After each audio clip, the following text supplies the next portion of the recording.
Railway की आधी नियुक्तियां समाप्त करने का आदेश, मचा हड़कंप। 75 करोड़ में बिकेगा रेलवे स्टेशन। हबीबगंज के बाद जबलपुर को ठेके के देने पर तैयारी की अंतिम चरण में समीक्षा। भारतीय रेलवे ने बंद किए रोजगार के अवसर, युवाओं के सपने टूटे। रेलवे ने फिलहाल रेलवे के रोजगार के अवसर बंद कर दिए। 30,000 से अधिक करोड़ का होगा निवेश, विदेशी चलाएंगे प्राइवेट ट्रेन। सोशल मीडिया के माध्यम से गोल बंद हुए छात्र, मुसल्लहपुर से निकाला आक्रोश मार्च। रेलवे के निजीकरण का विरोध, युवाओं का प्रदर्शन, मिला समर्थन। और डॉक्टर अंबेडकर के राजगिरी में हुआ तोड़फोड़ करने वाला एक संदिग्ध गिरफ्तार। हर मराठी के लिए तीर्थ है, ये कहा ठाकरे ने। उद्धव ठाकरे जो कि मुख्यमंत्री हैं, सीएम उद्धव ठाकरे ने कहा कि अंबेडकर जी के आवास सिर्फ एक समुदाय के लिए नहीं है, बल्कि वो सबके लिए पवित्र स्थल के समान है और पूरे समाज के लिए सम्मानीय है। यह मराठियों के लिए एक तीर्थ जैसा है। यूपी बोर्ड चवन्नी में ऑनलाइन परीक्षा फॉर्म भरवाएंगे प्रधानाचार्य। प्रदेश में 1.5 लाख को मिलेगा रोजगार। मुख्यमंत्री समेत कई लोगों ने किया निंदा। रेलवे की आधी नियुक्तियां समाप्त करने का आदेश, मचा हड़कंप। दक्षिणी पूर्व रेलवे ने रांची रेल मंडल को 50% नियुक्तियां समाप्त करने का आदेश दिया है। यह फरमान नॉन सेफ्टी कैटेगरी की नियुक्तियों के लिए रेलवे की ओर से जारी की गई। रेलवे के जोनल मुख्यालय के इस फरमान से रांची मंडल के कर्मियों में हड़कंप मचा है। आदेश रांची के अलावा चक्रधरपुर, खड़गपुर और आद्रा रेलवे मंडल को भी दिया गया है। आदेश दक्षिणी पूर्व रेलवे के अपर महाप्रबंधक अनुपम शर्मा ने जारी किया। इस आदेश के बाद अब नॉन सेफ्टी कैटेगरी की आधी नियुक्तियां खत्म हो जाएगी। इधर मंडल के CPRO नीरज कुमार ने कहा, अभी तत्काल कुछ भी कहना ठीक नहीं है। उधर रेलवे के आदेश पर रेलवे में कांग्रेस ने कड़ा विरोध दर्ज कराया। केवल नॉन सेफ्टी श्रेणी की नियुक्तियों में कटौती होगी। दक्षिण पूर्व रेलवे के अपर महाप्रबंधक ने दिया आदेश। खत्म हो जाएगी ग्रुप C की पोस्ट। जानकारों के अनुसार मुख्यालय से रेलवे पोस्ट की बागडोर प्राइवेट हाथों में आते ही ग्रुप C की पोस्ट समाप्त हो जाएगी। यदि ऐसा हुआ तो हर स्टेशन पे कार्यरत 40 से 45 कर्मचारियों को स्टेशन से बाहर का रास्ता दिखा दिया जाएगा। उनके स्थान पर जिसे स्टेशन चलाने का ठेका मिलेगा, उन्हें वही कर्मचारी रखेंगे। अग्रिम आदेशों तक नई भर्ती पर लगाई रोक। भारतीय रेलवे ने बंद किए रोजगार के अवसर। झांसी रेलवे ने फिलहाल युवाओं के लिए रोजगार के नए अवसर बंद कर दिए हैं। बोर्ड ने अग्रिम आदेशों तक नॉन सेफ्टी कैटेगरी जो कि कर्मी रेल संचालन से जुड़े हुए हैं, उन्हें छोड़कर जो उस रेल संचालन से नहीं जुड़े हैं, उनकी नौकरियों पर रोक लगा दी है। साथ ही पिछले 2 साल से कर्मचारियों के सेवानिवृत्ति के कारण जो पद खाली, उन्हें 50% पद समाप्त करने की रणनीति बनाई है। इस संबंध में ज्वाइंट डायरेक्टर अजय झा ने सभी जोनल महाप्रबंधक को आदेश जारी कर दिया है और पदों की समीक्षा करने के लिए कहा है। कोरोना महामारी के कारण हो रही घाटे की भरपाई के लिए रेलवे ने कई अहम कदम उठाने शुरू कर दिए। 1.5 साल तक महंगाई भत्ता बंद करने के बाद अब कर्मचारियों के लिए अन अलाउंस की समीक्षा शुरू कर दी है।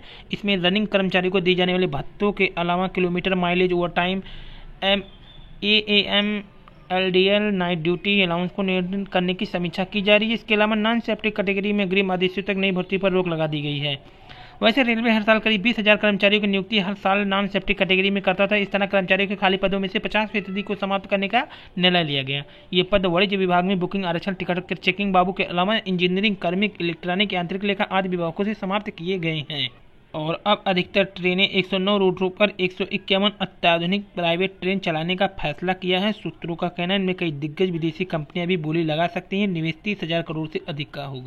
अभ्यर्थियों का वापस होगा मूल दस्तावेज। 69,000 सहायक अध्यापक भर्ती प्रक्रिया में काउंसलिंग के दौरान चयनित अभ्यर्थियों के जमा मूल दस्तावेज वापस किए जाएंगे। इसके लिए प्रक्रिया शुरू कर दी गई है। प्रमाण पत्र प्राप्ति की मूल रसीद लेकर आने वाले अभ्यर्थियों को मूल दस्तावेज वापस किए जा रहे हैं। साथ ही बैंक ड्राफ्ट भी मूल अभ्यर्थियों को वापस किया जा रहा है। जिले में 69,000 अध्यापक भर्ती में 1560 सीटें आवंटित है। 3 जून से काउंसलिंग शुरू हुई थी। उसी दिन हाईकोर्ट के आदेश पर काउंसलिंग रुक गई थी। उस समय तक 473 अभ्यर्थी अपने मूल दस्तावेज का सत्यापन करा करके जमा कर देते।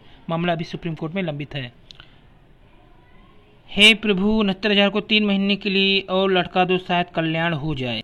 इन महाशय का तात्पर्य है कि ये 3 महीनों में TGT, PGT की वैकेंसी फिल हो जाए और फिर इन कैंडिडेट की सीट खाली हो जाए और 69,000 में जिससे इनका सिलेक्शन हो जाए। गुणांक है 65.60।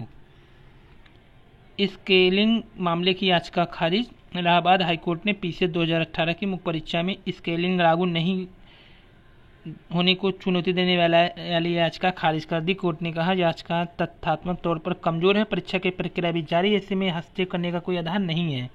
यह आदेश न्यायमूर्ति अश्विनी कुमार मिश्रा ने दिया। कोर्ट ने कहा याचिका केवल संभावना के आधार पर दाखिल की गई, इसमें कोई तथ्य नहीं है। चयन प्रक्रिया में हस्तक्षेप किया जाए।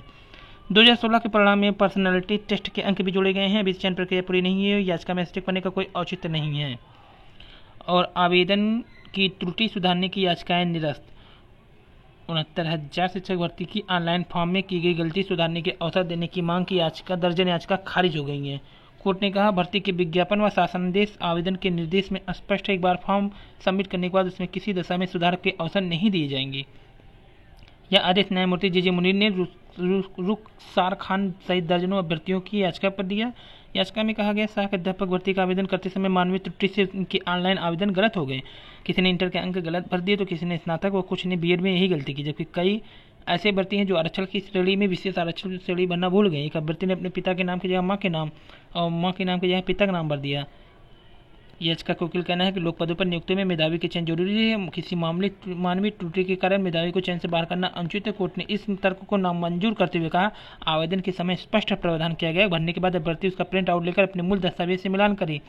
यह तय करेगा कि भरी गई प्रविष्टियां सही है। इसके बाद इस आशय की घोषणा करते हैं कि सभी प्रविष्टियों का मिलान कर लिया है। साथ ही लोक पदों पर नियुक्ति के लिए अभ्यर्थी के संबंध में सभी जानकारी सही होनी चाहिए। 4 किलोमीटर पैदल स्कूल जाने वाला चुनाराम अब इसरो में वैज्ञानिक। ऑल इंडिया स्तर पर 12वीं रैंक पर हुआ चयन। सवाल, चयन के बारे में क्या कहेंगे? साधारण परिवार से होने से संघर्ष तो खूब किया, नवोदय में चयन के बाद जीवन को नई नौकरी, नई दिशा मिली। बड़े भाई ने छोड़ी पढ़ाई। किसान परिवार से तात्पर्य रखने वाले राजस्थान के चुनाराम इसरो में वैज्ञानिक हो गए। पूर्व राष्ट्रपति से प्रेरणा मिला।